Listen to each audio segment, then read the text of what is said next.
से सुना एक मिनट, तो खाली चुप बैठ जाओ, तुमने पढ़ा तो मैंने दिया, साथ समझ में तो थारी आ ही गया।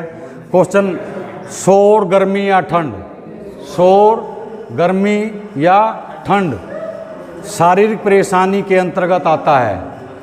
शारीरिक परेशानी के अंतर्गत आता है। शोर, गर्मी या ठंड शारीरिक परेशानी के अंतर्गत आता है।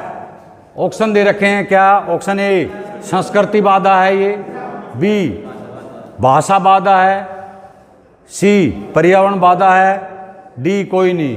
तो राइट आंसर है पर्यावरण बाधा है ये। क्या है ये?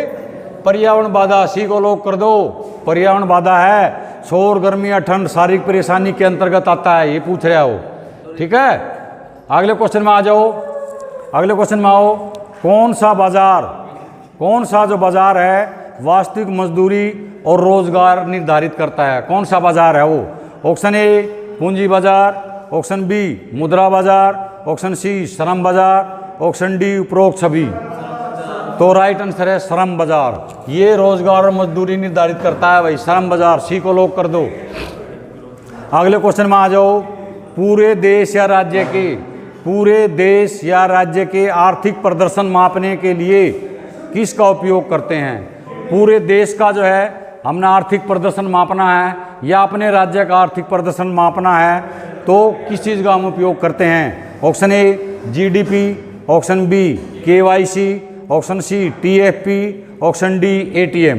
तो राइट आंसर है जीडीपी। ए को लॉक कर दो। जीडीपी है भाई ये, इसको बोलते हैं ग्रोथ, क्या बोलते हैं?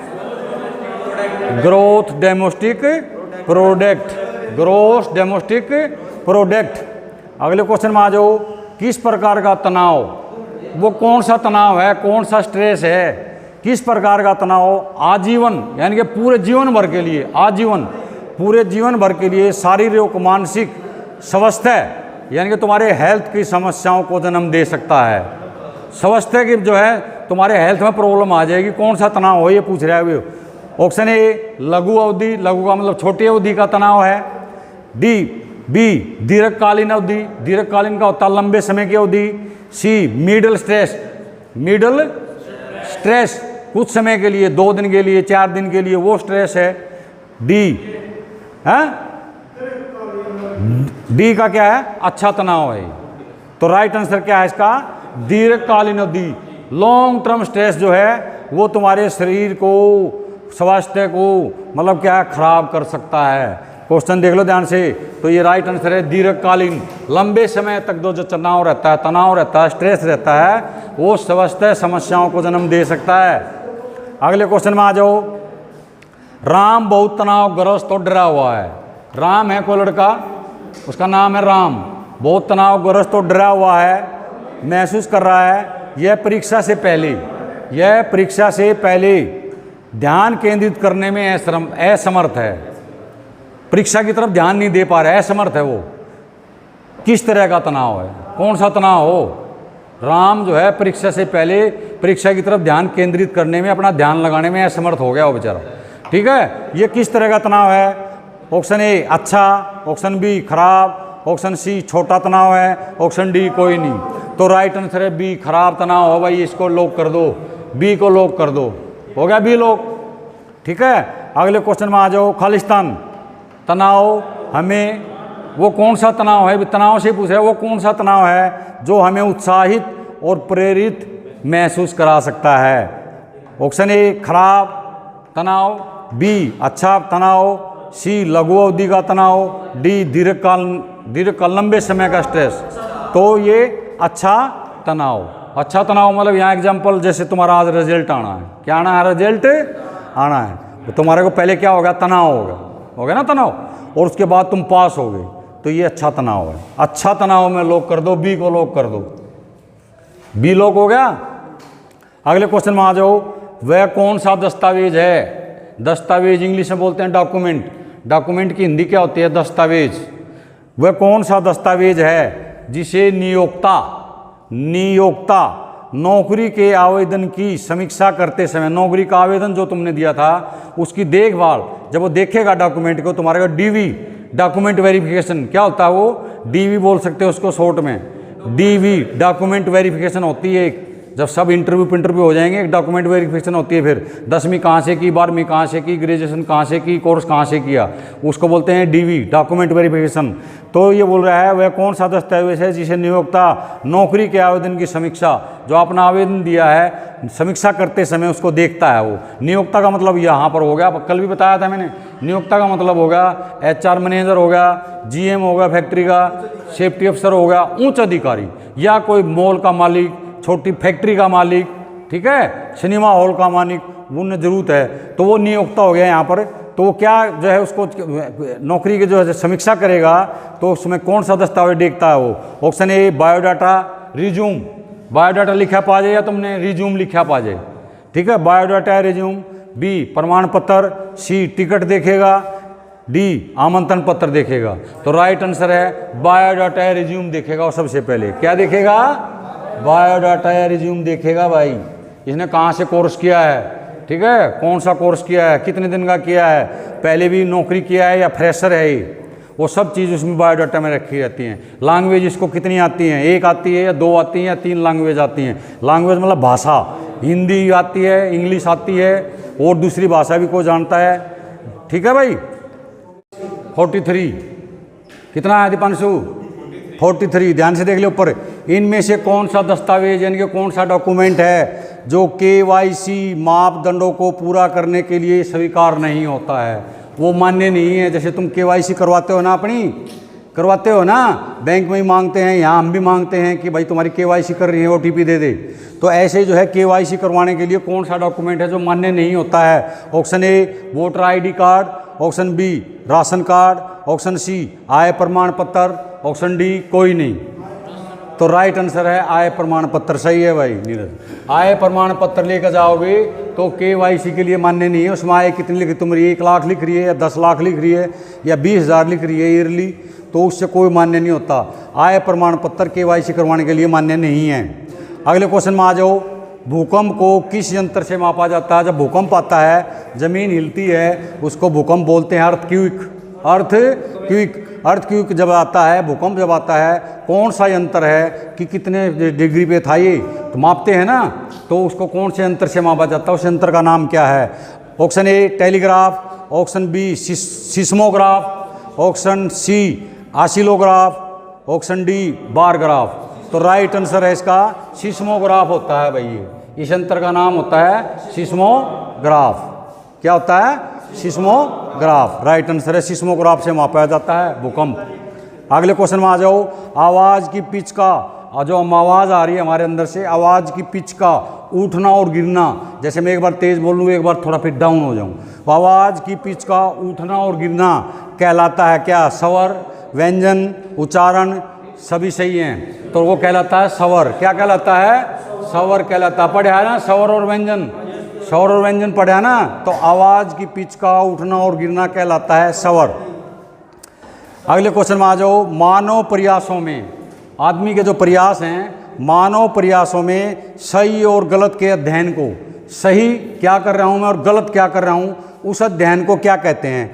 ऑप्शन ए प्रेरणा, ऑप्शन बी जागरूकता, ऑप्शन सी आचार विचार, ऑप्शन डी लक्ष्य।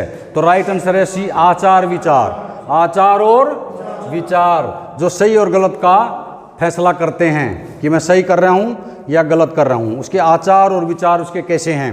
ठीक है, मानव प्रयासों में सही और गलत के अध्ययन को कहते हैं आचार और विचार। अगले क्वेश्चन में आ जाओ, सोशल नेटवर्किंग साइट, सोशल जो नेटवर्किंग साइट है का नुकसान कौन सा है, इस सोशल नेटवर्किंग का नुकसान कौन है, ये पूछ रहा है वो। ऑप्शन ए तुरंत बातचीत हो जाती है, ऑप्शन बी लत लगना, ऑप्शन सी जानकारी हासिल करना, ऑप्शन डी ऑनलाइन मार्केटिंग। तो ये क्या पूछ रहा है, नुकसान पूछ रहा है। क्वेश्चन में देखना ऊपर, ये पूछ रहा है सोशल नेटवर्किंग का नुकसान कौन है, ये रहा नुकसान। तो इसमें नुकसान ढूंढना है हमने, लत लगना का नुकसान है भाई, लत लगना। लत लगना समझते हो, लत लगना मतलब आदत लगना है, क्या लेना, आदी हो जाना जी। हाँ, बार बार जैसे वो करने की बात आदत पड़ जाती है ना, तो इसको बोलते हैं लत लगना। क्या बोलते हैं, लत लगना। उठेगा जब भी मोबाइल, सोएगा जब भी मोबाइल, ठीक है, इसको बोलते हैं लत लगना। अगले क्वेश्चन में आ जाओ। कार्यस्थल पर जब भी तुम कहीं नौकरी लग जाते हो, सेफ्टी अफसर चले जाते हो, फायर अफसर चले जाते हो, सेफ्टी सुपरवाइजर चले जाते हो, वो जहाँ तुम काम करोगे उसको बोलते हैं कार्यस्थल। जैसे हम यहाँ पर काम कर रहे हैं तो हमारा ये कार्यस्थल हो गया, ये हमारा जो है तुम्हारी जो ITI है ये हमारा कार्यस्थल है। तो कार्यस्थल पर बुरा व्यवहार क्या है? बुरा व्यवहार पूछ रहा है भाई वो।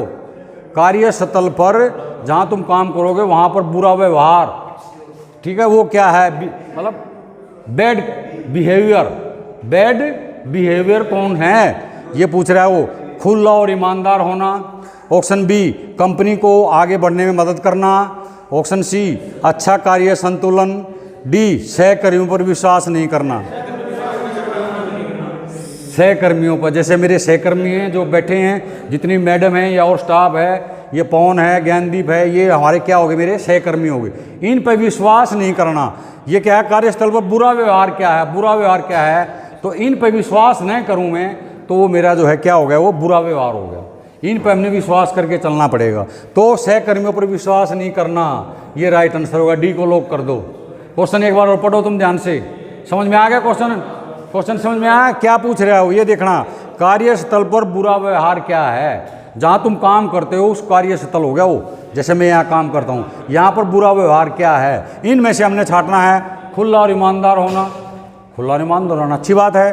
कंपनी को आगे बढ़ाना, जैसे हम तुम्हारी ITI और आगे बढ़ाएं और ज़्यादा एडमिशन करें, मदद करना। अच्छा कार्य संतुलन, अच्छा जो है क्लास चलें, टाइम टू टाइम चले, टाइम टू टाइम लंच हो, अच्छा कार्य संतुलन हो गया। सहकर्मियों पर विश्वास नहीं करना, तो ये क्या आ गया? थोड़े सहकर्मियों पर विश्वास नहीं करना। राइट आंसर डी को लॉक कर दो। अगले क्वेश्चन में आ जाओ। सहकर्मियों के साथ, फिर वही उसी टाइप का लिखा है मैंने, दोनों में से घुमा के लिख सकता है वो। सहकर्मियों के साथ संबंध किस में मदद करता है? सहकर्मियों के साथ जो अच्छे संबंध हैं, अच्छे रिलेशन हैं, वो किस में मदद करेगा? अपने सहकर्मियों के साथ किस में मदद करेगा? वो नौकरी से में संतुष्टि होगी, डर लगेगा, भ्रम होगा, नकारात्मक ऊर्जा आएगी, नेगेटिव है, नौकरी में संतुष्टि। क्वेश्चन पढ़ो। सहकर्मियों के साथ संबंध किस में मदद करता है? जो अपने यहाँ अपने जो है मेरे जो सहपाठी हैं उनसे अच्छे संबंध रखूंगा तो उसमें किस में मदद करेगा? वो नौकरी में संतुष्टि मिलती है, डर नहीं होगा, ना भ्रम होगा, ठीक है। तो नौकरी में संतुष्टि, ए को लॉक कर दो। ए को लॉक कर दो। ए लॉक हो गया, समझ में आ गया? अगले क्वेश्चन में आ जाओ। निम्न में से कौन तरीका, निम्न में से कौन सा तरीका है जो हमारे घर, ग्रह लिखा पाएगा तो मैंने घर भी लिख दिया है, ग्रह भी लिख दिया है।